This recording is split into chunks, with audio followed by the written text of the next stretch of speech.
Hello students. Now we are going to do equation of motion by calculus method. We have three equation of motion. आप जानते हैं v is equal to u plus at, second s is equal to ut plus half at square, third v square minus u square is equal to 2as. तो ये these are our three equation of motion और now we are going to prove these equation by the help of calculus method. तो let's start one by one. तो सबसे पहले हम first equation of motion को prove करेंगे. We are going to prove our first equation of motion by calculus method. So let's start. We have A is equal to dv over dt. ये relation हम अच्छी तरह से जानते हैं. Acceleration is equal to the rate of change of velocity. अब हम क्या करते हैं, इसको मैं थोड़ा सा, ये जो dt है इसकी ऐसे क्या हो जाएगी मल्टीप्लाई. तो ये इक्वेशन हमारा क्या बन जाएगा, dv is equal to a into dt. देख लीजिए, ये हमारा जनरल फॉर्मूला होता है. Acceleration is equal to the rate of change of velocity, d a is equal to dv over dt. Next step में ये dt एक्सेलरेशन के साथ क्या हो जाएगा, मल्टीप्लाई में चला जाएगा. अब हम क्या करेंगे, ये जो हमारा इक्वेशन है इसमें दोनों तरफ इंटीग्रल अप्लाई करेंगे. ठीक है, apply integral both side of the equation. इसको इक्वेशन 1 मान लेते हैं. ऑफ द इक्वेशन 1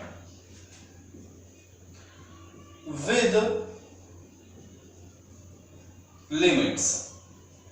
हम ये जो हमारा इक्वेशन 1 आया है, इस इक्वेशन 1 में हम इंटीग्रल तो अप्लाई करेंगे ही, लेकिन साथ में लिमिट भी लेंगे. ठीक है, चलिए कैसे देख लीजिए.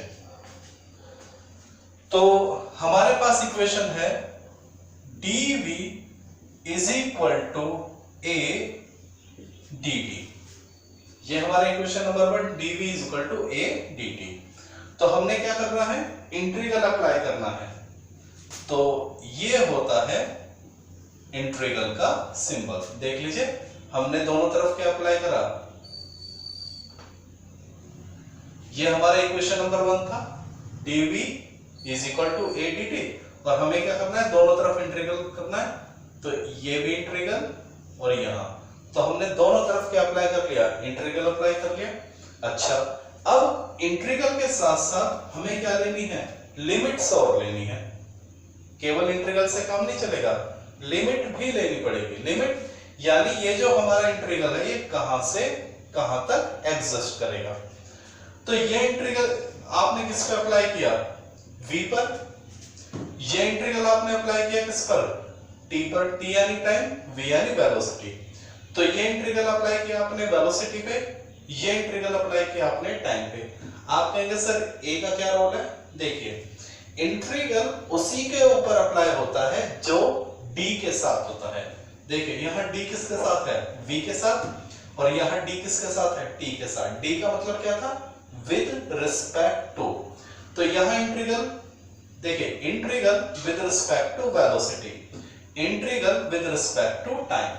तो जिसके साथ d होता है यानी विद रिस्पेक्ट टू, उसी का इंटीग्रल होता है और उसी की क्या लिमिट ली जाती है. तो यहाँ इंटीग्रल है विद रिस्पेक्ट टू वेलोसिटी, तो यहाँ किसकी लिमिट आएगी, वेलोसिटी की. और यहाँ इंटीग्रल है टाइम के रिस्पेक्ट में, integral with respect to time, तो यहाँ लिमिट किसकी आएगी, टाइम की.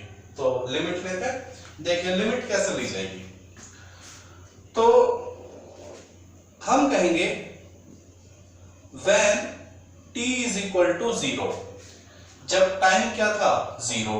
टाइम 0 का मतलब क्या होता है, इनिशियल कंडीशन, शुरू में. तो हम मान लेते हैं वेलोसिटी जो थी वो रही होगी u, क्योंकि हम इनिशियल वेलोसिटी को क्या लेते हैं u, और जब टाइम क्या रहा होगा t, देख लीजिए हम इसको ऐसे लिख लेते हैं, आपको और अच्छी तरह समझ में आएगा। देखिए when time is equal to 0, जब टाइम क्या है 0, टाइम 0 का मतलब क्या होता है इनिशियल कंडीशन, तो वेलोसिटी क्या होगा u, एंड जब टाइम आपने क्या ले लिया t, यानी कुछ समय बाद, ठीक है, तो जो वेलोसिटी है वो हमने ले ली v। लिमिट समझ में आ गई? लिमिट कैसे ली गई है, जब टाइम 0 था यानी इनिशियल कंडीशन, ठीक है। t इज इक्वल टू 0 का मतलब फिजिक्स में क्या होता है कि यहां से t इज इक्वल टू 0 यानी जब कोई चीज शुरू होती है, ओके। तो जब टाइम 0 था तो उस वक्त वेलोसिटी क्या हो गई u, मान ली हमने इनिशियल वेलोसिटी जो भी रही होगी, और जब कुछ टाइम बीत गया यानी कितना टाइम बीत गया t, तब वेलोसिटी क्या हो गई v। समझ में आता है? तो देखिए एक वर्ड होता है लोअर लिमिट और एक वर्ड होता है अपर लिमिट। लोअर लिमिट कहां होता है नीचे, अपर लिमिट कहां होता है ऊपर।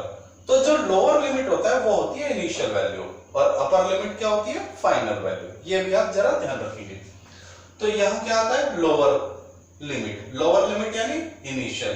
तो टाइम की इनिशियल वैल्यू क्या है 0, तो जब टाइम की इनिशियल वैल्यू 0 है तो वेलोसिटी की इनिशियल वैल्यू क्या है u, और जब टाइम की फाइनल वैल्यू t है तो वेलोसिटी की फाइनल वैल्यू क्या है v। समझ में आ गया? These are the initial value, these are the final value। Initial क्या होती है लोअर लिमिट और फाइनल क्या होती है अपर लिमिट। ये बात समझा में? चलिए नाउ डू द इंटीग्रल।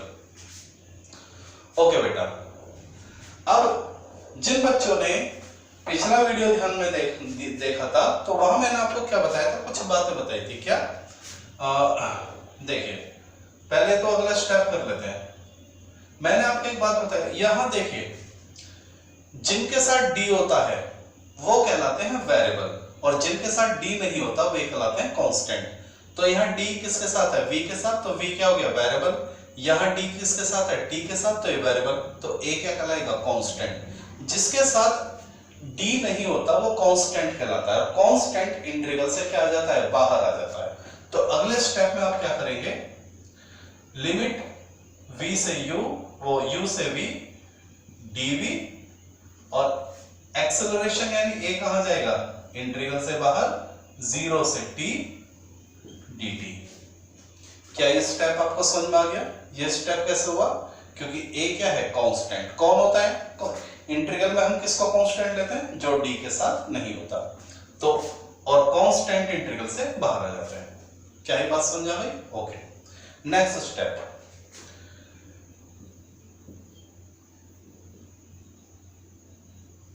चलिए अब पिछले वीडियो में मैंने एक खास बात बताई थी, जरा अगर आपको याद हो, मैंने बताया था इंटीग्रल dx क्या होता है x, इंटीग्रल dv क्या होता है v,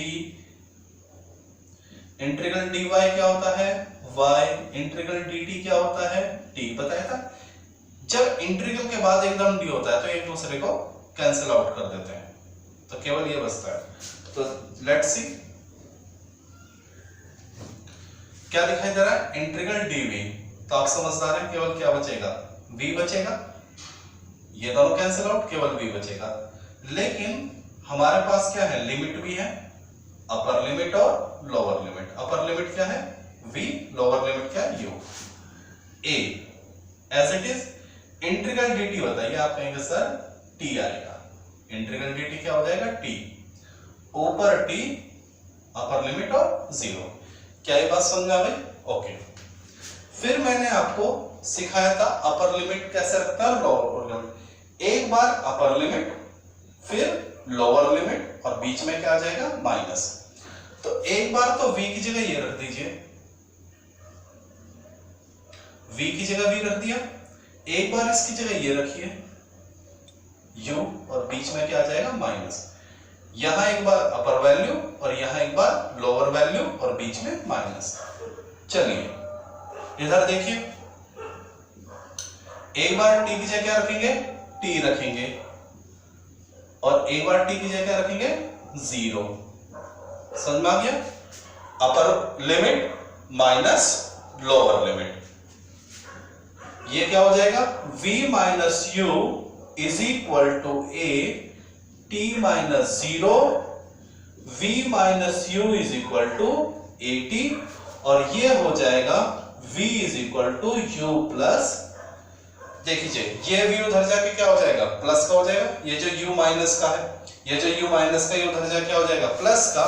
तो ये हमने प्रूफ कर दिया है फर्स्ट इक्वेशन ऑफ मोशन। तो मेरे ख्याल से ये आपको समझ में आ गया। This is the way how we prove the first equation of motion by the calculus method. तो इज दैट क्लियर? चलिए नाउ इसको जिनको नोट करना है वो वीडियो को पॉज करके इसको नोट कर सकते हैं। Now move for the second one. Second equation of motion by the calculus method. So let start to do that. चलिए इसके लिए हम क्या करेंगे? सेकंड इक्वेशन ऑफ मोशन के लिए now we are going to prove the second equation of motion. We have v is equal to dx over dt। देख लीजिए, पहले केस में, इन द फर्स्ट केस, जब हमें इक्वेशन ऑफ मोशन का first equation drive करना था तो वहां हमने कौन सा फॉर्मूला लिया था? a is equal to dv over dt। लेकिन इस केस में हम क्या लेंगे? v is equal to dx over dt। Velocity is equal to the rate of change of displacement। Okay, velocity is equal to the rate of change of displacement. ये clear हो गया? चलिए अब हम क्या करेंगे? इस इक्वेशन को हम लिखेंगे dx is equal to v into dt। समझ में आ गया होगा? इस dt की इधर क्या हो जाएगी? मल्टीप्लाई हो जाएगी। चलिए नाउ अब हम इसका इक्वेशन नंबर 1 लेते हैं और वही apply integral both side of equation 1। हम इस इक्वेशन के दोनों तरफ क्या करेंगे? इंटीग्रल अप्लाई करेंगे, लेकिन वो जो इंटीग्रल होगा वो क्या होगा? With limits. हम लिमिट भी लगाएंगे। चलिए लेट स्टार्ट। तो हमारी इक्वेशन 1 क्या है? हमारी इक्वेशन 1 है dx is equal to v into dt। ये है हमारी इक्वेशन 1। चलिए तो इसमें हम क्या अप्लाई करने वाले हैं? इंटीग्रल। तो ये हमने दोनों तरफ क्या अप्लाई कर दिया? पहले हमने इक्वेशन 1 लिखा dx is equal to v into dt, और फिर हमने दोनों तरफ क्या अप्लाई कर दिया? इंटीग्रल। लेकिन हमें क्या लिमिट्स भी लेनी है, तो लेंगे लिमिट। लेकिन यहां लिमिट हमें लेनी किसकी है ये आपको पता होना चाहिए। तो देखिए यहां इंटीग्रल हो रहा है with respect to x। x यानी पोजीशन, पोजीशन यानी डिस्प्लेसमेंट। और यहां इंटीग्रल किसके रिस्पेक्ट में हो रहा है बताइए? टाइम के रिस्पेक्ट में, v के रिस्पेक्ट में नहीं, क्योंकि v तो v के साथ d नहीं है, तो v क्या बन जाएगा? कांस्टेंट। यहां वेरिएबल कौन है? x और t। बात समझ में? चलिए तो लिमिट एक तो किसके लेंगे? x की, और एक किसके लेंगे? t की। तो देख लीजिए, when time is equal to 0, displacement is equal to 0। हम ये मान के चलते हैं कि जब टाइम 0 था, यानी जब मोशन स्टार्ट हुआ था, तो डिस्प्लेसमेंट क्या रहा होगा? 0। क्योंकि जब मोशन स्टार्ट ही नहीं होगा तो डिस्प्लेसमेंट तो क्या होगा? 0। एंड जब टाइम t हो जाएगा तो जो डिस्प्लेसमेंट है उसको हम लेंगे s। उस डिस्प्लेसमेंट को हमने क्या ले लिया s, यानी शुरू में टाइम 0 था, डिस्प्लेसमेंट 0। अब जब टाइम t बीत गया तो बॉडी कितना डिस्प्लेस हो गई, s डिस्प्लेसमेंट हो गया। ठीक है, तो चलिए, तो ये कहलाएंगी इनिशियल वैल्यू, ये कहलाएंगी फाइनल वैल्यू।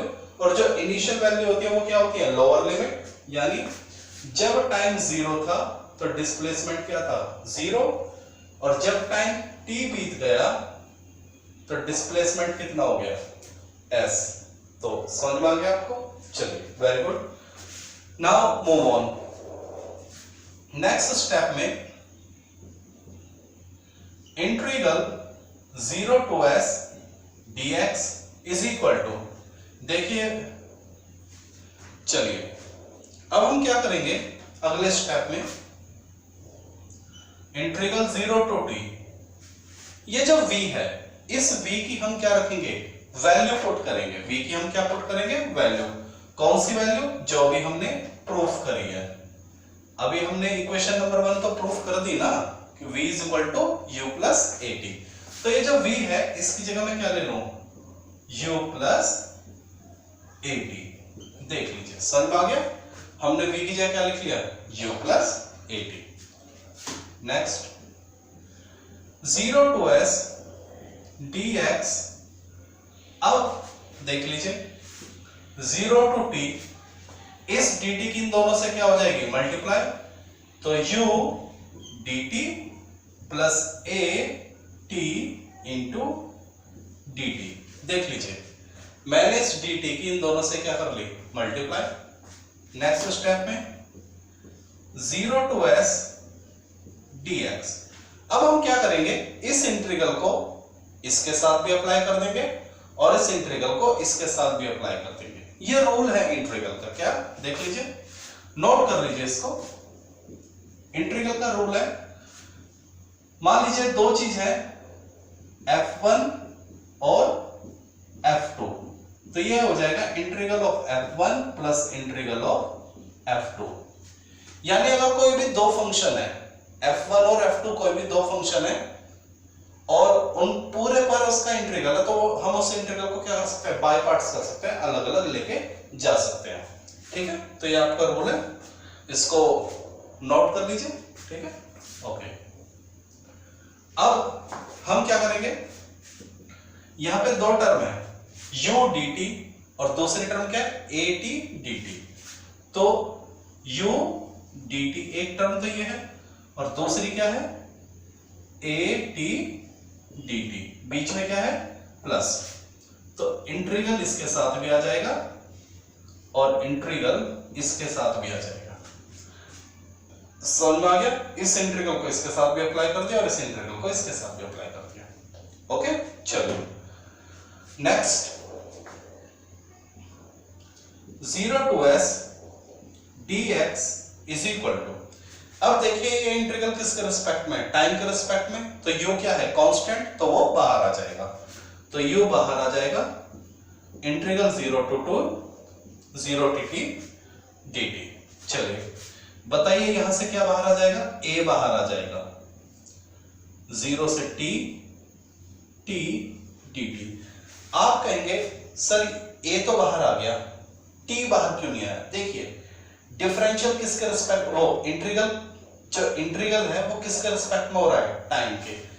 जिसके रिस्पेक्ट में इंटीग्रल होता है वो टर्म बाहर नहीं आती, तो टाइम के रिस्पेक्ट में इंटीग्रल है, d देखो किसके साथ है, t के साथ, तो जो t वाली टर्म है वो अंदर रहेगी, बाकी बाहर आ जाएगी। ओके, चलिए तो यहां तक ये स्टेप क्लियर हो गया आप लोगों को। ओके, नाउ एक बार वीडियो को पॉज करके यहां तक देख लीजिए। ठीक है, चलिए आगे बढ़ते हैं। ये मेरे ख्याल से आपने नोट कर लिया होगा। ठीक है, इसको रब कर देता हूं।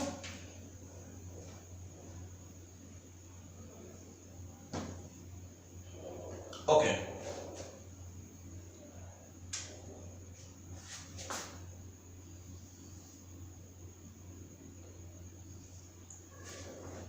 तो यहां तक हो गया।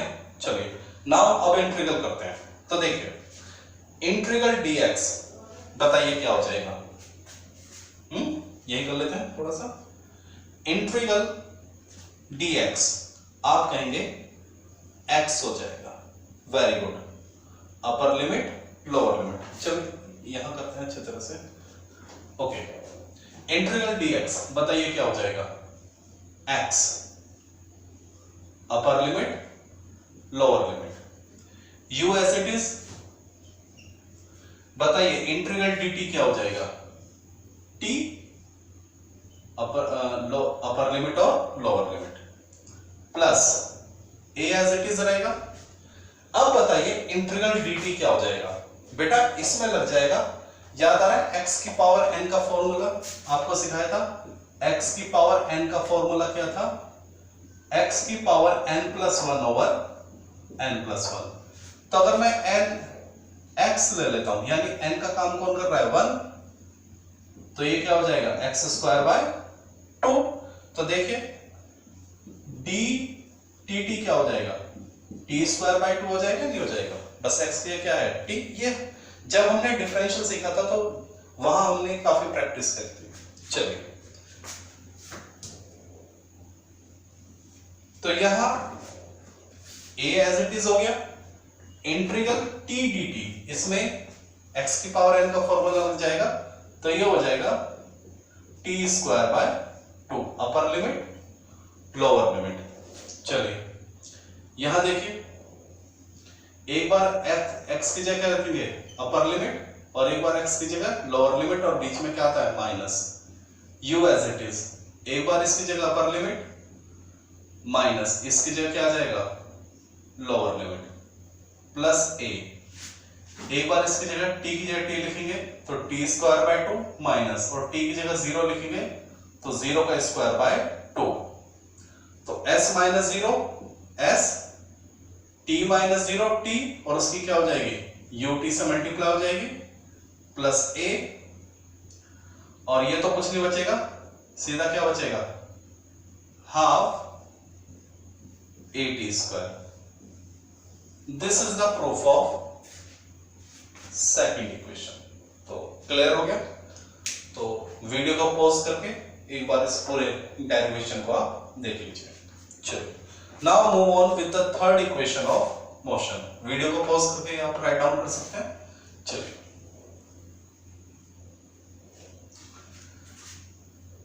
प्रैक्टिस लगेगी, एक बार वीडियो को देख के समझें, फिर बिना देखे करने की कोशिश करें, ठीक है।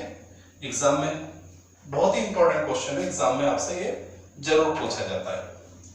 Okay, now we are going to do the third equation of motion. तो उसके लिए स्टार्टिंग कैसे करेंगे। Okay, we have a is equal to dv over dt। दोबारा से हमने किसका फॉर्मूला ले लिया, एक्सेलरेशन का। इक्वेशन 1 और 3 को प्रूफ करने के लिए हम एक्सेलरेशन का फॉर्मूला लेंगे, और इक्वेशन 2 को प्रूफ करने के लिए हम वेलोसिटी का फॉर्मूला लेंगे। a is equal to dv over dt और v is equal to dx over dt। चलिए तो ये हमने एक्सेलरेशन का फॉर्मूला ले लिया, a is equal to dv over dt। ये acceleration is equal to the rate of change of velocity। अब यहां हम थोड़ी सी चालाकी करेंगे। ये तो a is equal to dv over dt as it is। मैंने क्या किया, नेक्स्ट स्टेप में न्यूमरेटर और डिनोमिनेटर में dx की क्या कर दी, मल्टीप्लाई। dx ऊपर dx नीचे, कैंसिल आउट कर दीजिए, वही इक्वेशन आ जाएगी, कोई फर्क नहीं पड़ेगा। तो मैंने ऊपर नीचे न्यूमरेटर डिनोमिनेटर और dx की क्या कर दी, multiply. a is equal to, अब मैंने क्या किया, इन दोनों की पोजीशन को इंटरचेंज कर दिया, इसको यहां लिया है और इसको यहां। तो dv dx कोई फर्क नहीं पड़ेगा, dx ये इधर लेके जाओ। ओके, चलिए a is equal to dv over dx। बताइए dx over dt क्या हो जाएगा, v बन जाएगा या नहीं बन जाएगा, dv over dx as it is। और ये किसके बराबर होता है, dx over dt वेलोसिटी के बराबर होता है। क्या ये बात समझ में आ गई। ओके, अब क्या करेंगे, नेक्स्ट स्टेप में ये जो dx है इसकी इधर मल्टीप्लाई कर दीजिए, तो आपको मिलेगा a dx is equal to dx की ऐसे मल्टीप्लाई होगा और इधर क्या बचेगा v इंटू dv। यहां आपको मिलेगा v इंटू dv। देख लीजिए ये अलजेब्रा आपको समझ में आ गया। ओके, अब दोनों तरफ इंटीग्रल अप्लाई कीजिए। Apply integral both side with limits. दोनों तरफ इंटीग्रल अप्लाई करूंगा लेकिन क्या, लिमिट्स के साथ। तो देख लीजिए, सबसे पहले हमारे पास इक्वेशन क्या है, a dx is equal to v dv। तो ये हमने दोनों तरफ क्या अप्लाई कर दिया, इक्वेशन नंबर 1 लिखा, वो इस इक्वेशन को लिखा और दोनों तरफ क्या कर दिया, लिमिट अप्लाई कर दिया। अब वो इंटीग्रल अप्लाई कर दिया, तो इंटीग्रल तो मैंने अप्लाई कर दिया दोनों तरफ, लेकिन मुझे लिमिट चाहिए। तो लिमिट किसकी मिलेगी, देखिए यहां इंटीग्रल है विद रिस्पेक्ट टू x, तो एक तो x की लिमिट आएगी यानी डिस्प्लेसमेंट, और यहां इंटीग्रल है विद रिस्पेक्ट टू वेलोसिटी यानी वेलोसिटी की। तो देख लीजिए, when displacement is equal to 0, ठीक है, जब डिस्प्लेसमेंट क्या था 0, तो वेलोसिटी क्या ले लेता हूं u, एंड जब डिस्प्लेसमेंट क्या हो गया s, मान लीजिए बॉडी थोड़ा सा चल चुकी है, तो तब वेलोसिटी ले लेता हूं v। Initial value, final value, lower limit, upper limit. ये बात समझ आ रही है, जो इनिशियल वैल्यू होती है वो लोअर लिमिट होती है, जो फाइनल वैल्यू होती है वो अपर लिमिट होती है। ठीक है, तो चलिए हमारी क्वेश्चन क्या थी, a dx is equal to v dv। दोनों तरफ इंटीग्रल लिया, तो x की लिमिट क्या है 0 से s, 0 से s। वेलोसिटी की लिमिट क्या है u से v। डन बेटा। चलिए नेक्स्ट स्टेप में, यह इंटीग्रल किसके रिस्पेक्ट में है, x के, तो a कहां जाएगा, बाहर आ जाएगा dx। क्या ये v बाहर आएगा, बिल्कुल नहीं, क्योंकि इंटीग्रल किसके रिस्पेक्ट में है, v के, तो v अंदर ही रहेगा, uv v इंटू dv। देख लीजिए, is this done by you. चलिए नाउ मेरे ख्याल से ये आपने कर लिया होगा, तो इसको वीडियो को पॉज करके इसको लिख सकते हैं, इसको मिटाते हैं, ये इसको रब कर दिया मैंने। चलिए इधर देखिए, a एज इट इज, बताइए इंटीग्रल dx क्या होगा। आप एक मिनट में कहेंगे सर इंटीग्रल dx x के बराबर होगा 0 टू s। हाँ भाई, इंटीग्रल v dv बताइए फटाफट। अभी थोड़े पिछले डेरिवेशन में इंटीग्रल t dt क्या आता है, t स्क्वायर बाय 2, तो ये कितना आ जाएगा v स्क्वायर बाय 2। तो जिन बच्चों ने इंटीग्रल सीखा था x की पावर n का इंटीग्रल, उनको पता है, ठीक है। जिनको नहीं मालूम एक बार देख लीजिएगा।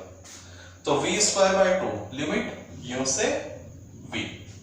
Okay, a as it is, एक बार x की जगह अपर लिमिट माइनस एक बार x की जगह लोअर लिमिट, एक बार v की जगह upper limit v square by 2 minus एक बार v की जगह लोअर लिमिट यानी u स्क्वायर बाय 2। ये रूल होता है, upper limit minus lower limit, ये रूल होता है।